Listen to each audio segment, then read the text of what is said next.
G'day guys, MAT5 here, and today I'll be reviewing Call of Duty Advanced Warfare. So Call of Duty Advanced Warfare is a sci-fi war first-person shooter that was developed by Sledgehammer Games that I reviewed on the PlayStation 4. And it tells the story of Private Jack Mitchell, who is portrayed by the ever-stunning voice work of Troy Baker, who of course was the lead in games such as The Last of Us and Bioshock Infinite. The new Nolan North. Just saying. So Jack Mitchell is a private of the United States Marine Corps, and after certain events your best friend is killed in action and you are left crippled. And while at your friend's funeral you end up meeting his father, Jonathan Irons, played by the very well-known actor Kevin Spacey, who gives you the opportunity to join his private military army known as Atlas. These guys are the best in the business and offer Mitchell a brand spanking new limb along with added extras like awesome weapons and an improved exosuit. And so for the rest of the game you are tracking down a terrorist group known as the KVA, who are wreaking havoc all over the place, and it's up to you and Atlas to take them down. So right off the bat, with story and characters, I was equally impressed and disappointed. The voice acting is superb in this game. There was never a time where I felt that it lacked, and I actually liked these characters because of it. I also really liked that you only played as Mitchell for the entire game, so following the story is relatively easier than in previous games. The only thing that confused me though is that your character never speaks in-game,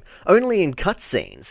I just don't understand why. I mean, even sometimes in-game your fellow allies ask you a question and they get no response but continue on as if they have. It's just a very strange choice since you have this amazing voice actor and it's only used for cutscenes and not in-game. It's just a very disjointing experience. Also, I don't quite understand what the villain's overall motivations are in the game, and there are twists and turns all over the place, so I don't want to spoil any of them for you. But what he wants to do, I don't understand how it solves anything at all.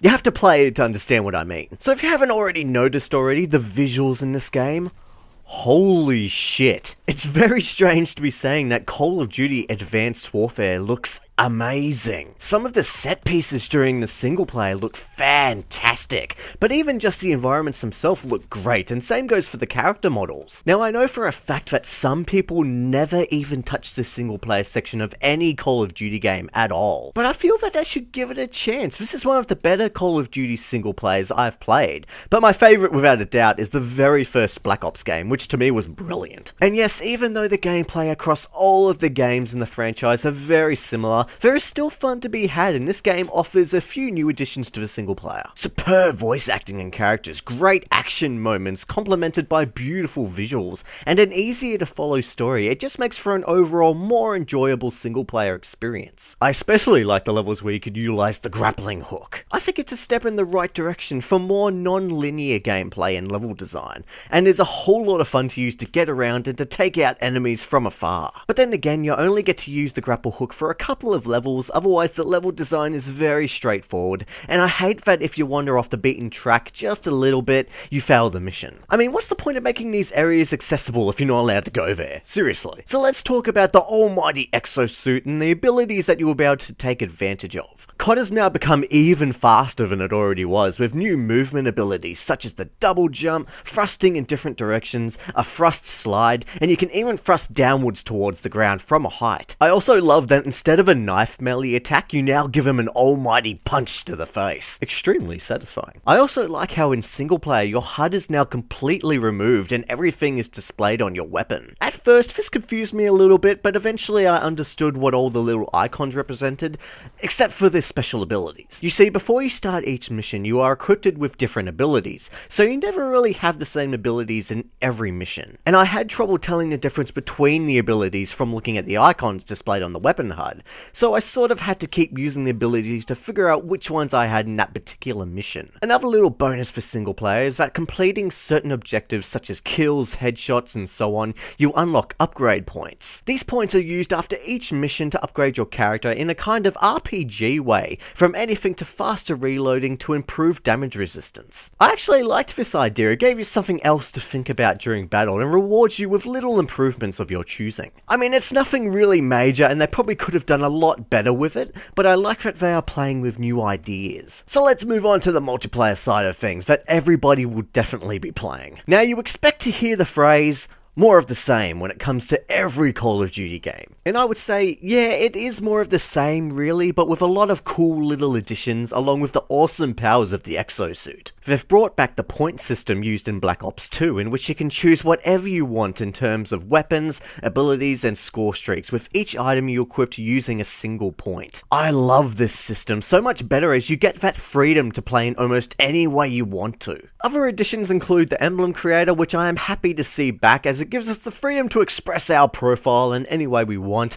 Weird or awesome, it's up to you. New additions that I welcome are the character customization, customizable score streaks, and special abilities. You can now choose the look of your character when it comes to clothing and preset face and skin options. Now I'm still waiting on the day where we can finally fully customize our player's face and attributes, but this is a step in the right direction with a variety of different outfit choices for the legs, chest, head, gloves, shoes, and even exosuits. Score streaks can now be individually upgraded in different ways now. For example, a UAV can now be upgraded further to allow it to stay activated for a longer period of time. There are multiple options for each score streak, and for every upgrade that you put on, the more score you have to get before achieving the score streak. Special abilities have carried over from the single player to be utilized in multiplayer, with a nice variety from speed boosts, cloaking devices, to a portable shield that pops out of your arm. I think the level design is also great, especially when compared to the last game, Ghosts, where those levels just felt all over the place, with some of them being way too massive for the amount of players.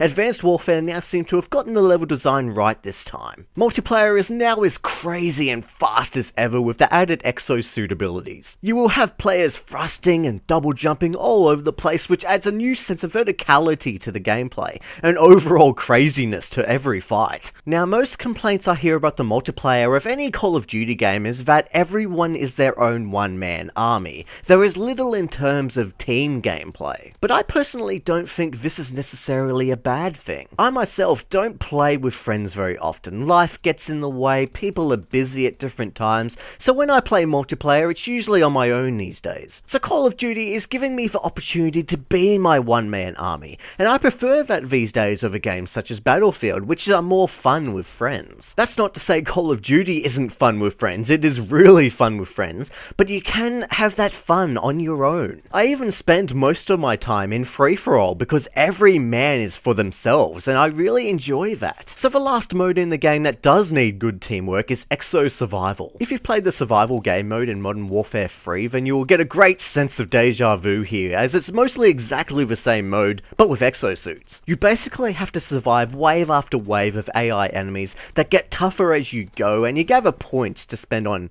weapons, attachments, suit upgrades, and so on. I had a go of this mode a couple of times, and I had fun, and it's a great challenge as each round throws different varieties of enemies at you at once. So overall, is Advanced Warfare a revolution? No. But does it shit all over Ghosts?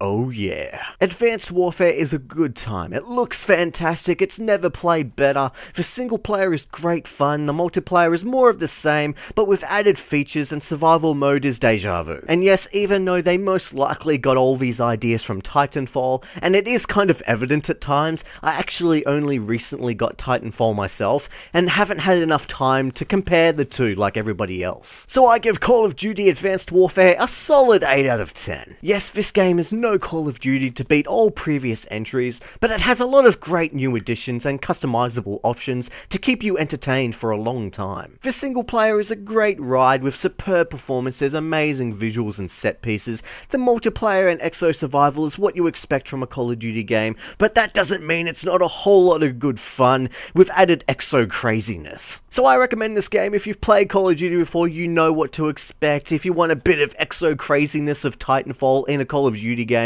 you're gonna have fun here. I love the added exo abilities, and even some of the weapons like the Sonic Boom shotgun. It's not very strong at times, but it's just badass. So I had a great time here, and I'm sure other fans of the series will have a good time as well. So what did you guys think of Call of Duty Advanced Warfare? Did you think it was a revolution, or did you think it was just more of the same with added awesomeness? And if you have any questions about the game, remember to leave them down below and I'll get back to you. And thank you very much guys for watching my review of Call of Duty Advanced Warfare. After I finish all of these other games that came out in November, December, and review them, I'm happy to go back to Call of Duty multiplayer and have a good time. You know, it's just one of those games you can go back to and have some fun, you know, kill some people, just to get a bit of a fix. And I'm excited to go back to this game, because I like Call of Duty and I enjoy free-for-all, and it's just a good way for me to spend some time and have some fun, yeah. So thank you for watching my review, and I hope to see you for the next one. MAT5 is bloody out of here.